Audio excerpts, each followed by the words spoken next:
Salut les gars, j'espère que vous allez bien. Quel match, mais quel match comme ça à la fin de match les gars, même par là, même par là. Aussi on va parler des commentateurs qui commencent à un peu trop se mêler à mon goût du match là, à dire moi j'aurais sifflé penalty sur la main de Jordi Alba. Les gars, Jordi Alba, on va rentrer directement dans le vif du sujet parce que le match était ultra chaud, surtout cette fin de match totalement folle les gars. C'était incroyable. Pour moi déjà le commentateur il m'énervait à dire moi je siffle faute, moi je siffle ça. Déjà oui, le penalty du FC Barcelone est discutable bien sûr parce que elle lui arrive sur un contre sur le haut du bras, il peut pas faire grand chose, mais il finit par faire le geste de pousser le ballon avec son bras. Il finit par faire ce geste-là. Il était dans la course, donc il peut pas en même temps que ça lui tape sur le bras et en même temps il joue comme ça. Il peut pas faire ça, il est en pleine course. C'est obligé, il y a ce mouvement de bras qui suit. Mais malheureusement pour Elche, l'arbitre a donné penalty au Barça. Bien heureusement pour nous les Barcelonais, les gars. Moi, en tout cas, le commentateur, il m'a vraiment mis le seum à dire que Jordi Alba, je l'aurais sifflé. Et certes, il tourne la tête, oui. Il la touche du bras. Mais s'il lève son bras, ça touche la côte. Ça dévie pas la direction du ballon en fait. Si son bras était comme ça, si on enlève le bras, le ballon passe devant lui. Là, c'est d'accord. Si le bras il est comme ça, on enlève le bras, le ballon il passe derrière lui. Là, on est d'accord les gars. Mais le bras il était quasiment collé sur sa côte. Donc tu enlèves le bras de Jordi Alba, ça tape sur sa côte. Ça ne change en rien la direction du ballon. J'ai trouvé le commentateur un peu de mauvaise foi. Il m'a vraiment énervé à dire j'aurais sifflé penalty, etc. On va parler les gars des tops et des flops de ce match. Alors j'aimerais parler du match de De Jong que j'ai pas trouvé extraordinaire. Il nous a quand même bouffé 2 buts les gars, 2 face à face. Il y en a un, c'est un tap-in quasiment, pas totalement à 100% mais quasiment. Il le met sur le pied du joueur de Elche alors que les cages elles font plus de 7 mètres. De Jong prend un peu plus de temps et écarte. Et la deuxième occasion, les gars, le deuxième face-à-face. J'ai pas trop compris pourquoi il a autant ouvert son pied aussitôt, en fait. Au lieu de ouvrir son pied, directement tirer, ou bien placer une petite extérieure comme ça, côté gauche du gardien, le gars, il a fait pivoter son corps pendant 5 minutes. Il a ouvert son pied pendant 15 minutes. Et ensuite, il a tapé. Mais t'as cru que le gardien, c'était quoi? C'était un gardien, un enfant de 15 ans qui s'entraînait tous les dimanches avec ses parents. Le gardien, il est professionnel, frérot. Il te voit faire une rotation comme ça de la hanche, puis ouvrir ton pied pendant 15 minutes. Encore heureux que tu vas la croiser. De Jong, pour moi, il a pas maîtrisé son geste. Il s'est un peu trop précipité. Je sais pas, peut-être qu'il était en pression, même si pour moi, le défenseur était quand même assez loin. Il avait quand même le temps de faire autre chose. Pour moi, De Jong, connaissant la classe du joueur, ce qui aurait été magnifique, c'est de mettre une extérieure comme ça pour tremper le gardien. Côté gauche, ça aurait pu vraiment tremper le gardien. Après, c'est pas grave, le FC Barcelone arrache la victoire, mais on aurait pu s'en mordre les doigts, les gars, si on n'aurait pas arraché cette victoire avec ce penalty, on va dire entre guillemets, assez généreux. On va pas se mentir, on va pas être de mauvaise foi. Ce penalty assez généreux, très bien tiré par Memphis Depay. D'ailleurs, les gars, ça sent la reprise de confiance de Memphis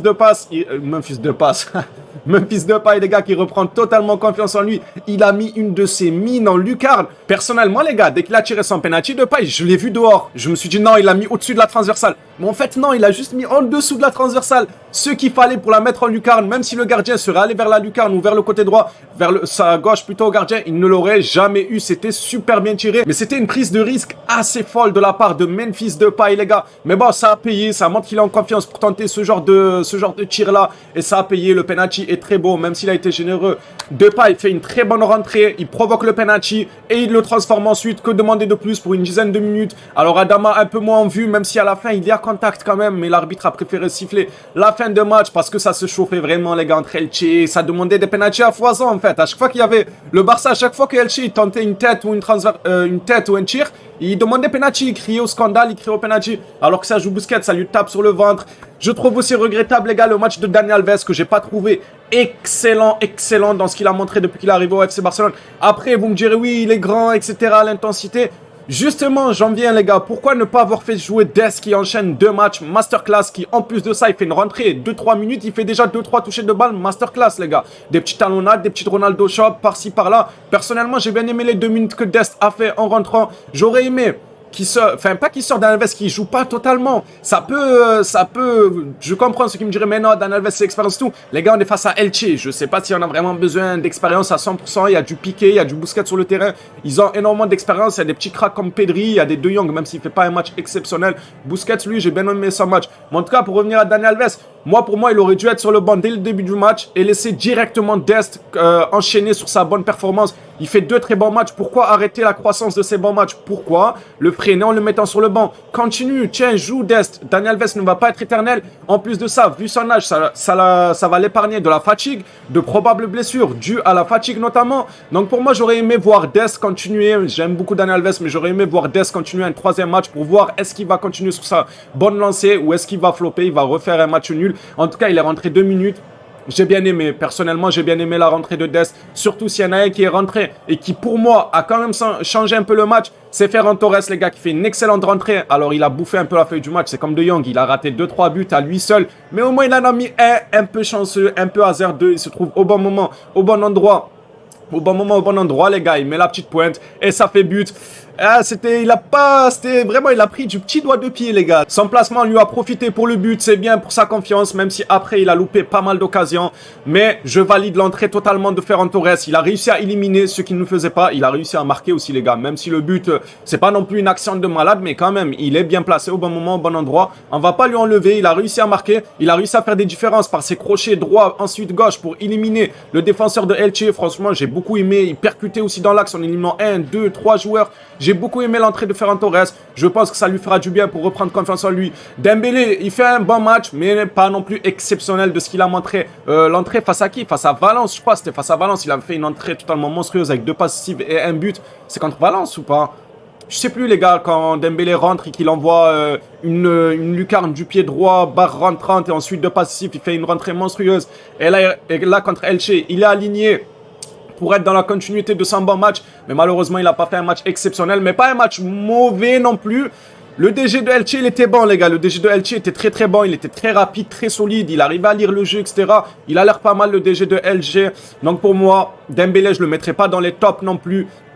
De Jong non plus. Busquets, je le mets dans les tops. Personnellement pour moi, il a fait un bon match. Araujo a fait un bon match aussi, solide. J'ai entendu des rumeurs comme quoi Araujo, les gars, il est tenté par la première ligue. J'espère que c'est faux. J'espère qu'il va rester parce que c'est clairement le futur. Donnez-lui le salaire qu'il demande. Donnez-lui vraiment. Quand le FC Barcelone, il n'y avait personne qui mettait un pied devant l'autre. C'était Araujo qui venait nous arracher des victoires à la 90e minute, etc. Il ne faut pas l'oublier. Commencez par lui donner. J'entends qu'il va lui donner 4-5 millions de salaire alors qu'ils veulent prendre un Christensen à Chelsea, lui donner 7 millions. C'est quoi le message que tu envoies à Araujo? C'est lui qui a apporté l'équipe pendant plusieurs matchs quand tout le monde était au plus bas. C'était lui qui bataillait comme un bonhomme tout seul sur le terrain. Et au final, tu vas lui dire, ouais, on te prolonge pour 4-5 millions. Mais attends, t'inquiète, on va aller chercher Christensen de Chelsea et on va lui donner 7 millions. C'est quoi le message que t'envoies à Araujo? Non, pour moi, je suis pas d'accord. Je préfère qu'il mise sur Araujo, quitte à ne pas prendre Christensen, même si j'aimerais bien s'en arriver. Mais s'il faut miser sur Araujo, il faut miser sur Araujo, les gars. Il est jeune, il est solide, il a une lecture de jeu très très bonne. Au physique, il est très très bon. Et même à la relance, aux percussions, il s'améliore. Oublions pas qu'à ses débuts, Araujo, les gars, c'était à la relance, c'était pas le meilleur non plus. C'était des relances un peu catastrophiques, mais là,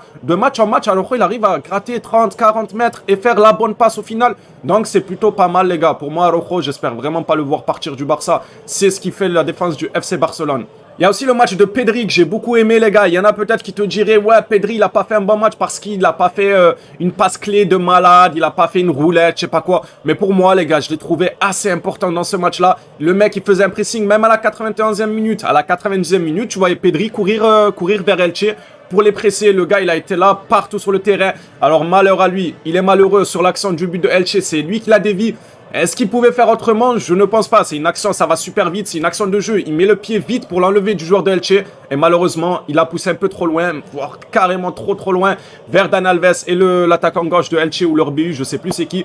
Mais en tout cas, il a poussé directement dans les pieds d'un joueur de Elche. C'est malheureux pour lui, mais moi, je le trouvais bon. Pour moi, je valide le match de Pedri. J'ai bien aimé. Busquets, j'ai bien aimé aussi, les gars. Busquets. La rentrée de Ferran Torres, je valide. Personnellement, c'est un match pas abouti. C'est pas ce qu'on a vu du FC Barcelone ces derniers jours. Mais moi, je l'ai senti, les gars, Elche. Je sais pas pour vous, mais ça m'arrive des fois de parier et tout. Je voulais mettre le FC Barcelone gagnant, plus de 2 buts. Ça veut dire que le Barça doit gagner 3 buts ou plus. Après, je me suis dit, ce genre de match en Liga, ça pue un peu. J'ai regardé un peu les résultats d'Elche. Ils ont réussi à tenir des nuls face au top 5 de la Liga.